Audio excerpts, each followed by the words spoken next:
A story told by the mother. Wiser than man. I remember a man who came here a very long time ago to stand as a candidate for the government. It so happened that he was introduced to me because they wanted my opinion of him, and so he asked me questions about the ashram and the life we lead here, and about what I considered to be an indispensable discipline for life. This man used to smoke the whole day and drank much more than was necessary. And so he complained, you see, that he was often tired and sometimes could not control himself. I told him, first of all, you must stop smoking and you must stop drinking. He looked at me with an unbelievable bewilderment and said, but then, if one doesn't either smoke or drink, it is not worth living. I told him, if you are still at that stage, it is no use saying anything more. And this is much more frequent than one thinks. To us, it seems absurd, for we have something else which is, of course, more interesting than smoking and drinking. But for ordinary men, the satisfaction of their desires is the very reason for existence. For them, it seems to be an affirmation of their independence and their purpose in life.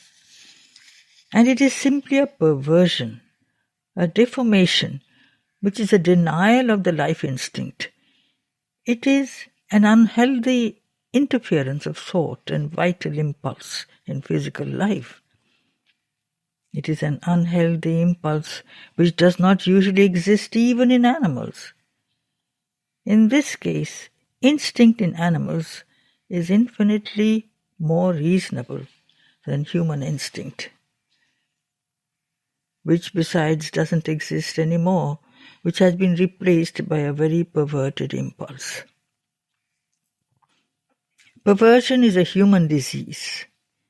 It occurs very rarely in animals, and then only in animals which have come close to man, and therefore have been contaminated by his perversion.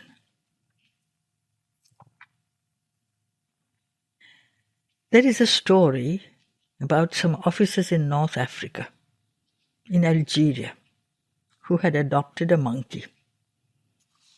The monkey lived with them, and one day at dinner they had a grotesque idea and gave the monkey something to drink. They gave it alcohol. The monkey first saw the others drink. This seemed to it something quite interesting, and it drank a full glass of wine. Afterwards, it was ill as could be. It rolled under the table with all kinds of pains and was really in a very bad condition. That is, it gave the men an example of the spontaneous effect of alcohol when the physical nature is not already perverted. It nearly died of poisoning. It recovered, and some time later it was again allowed to come for dinner, as it was all right, and somebody placed a glass of wine in front of it. It picked it up in a terrible rage and flung it at the head of the man who had given the glass. By that it showed that it was much wiser than the men. It is a good thing to begin to learn at an early age that to lead an efficient life and obtain from one's body the maximum it is able to give, reason must be the master of the house. And it is not a question of yoga or higher realization. It is something which should be taught everywhere, in every school, every family, every home. Man was made to be a mental being, and merely to be a man, we are not speaking of anything else. We are speaking only of being a man. Life must be dominated by reason and not by vital impulses. This should be taught to all children from their infancy.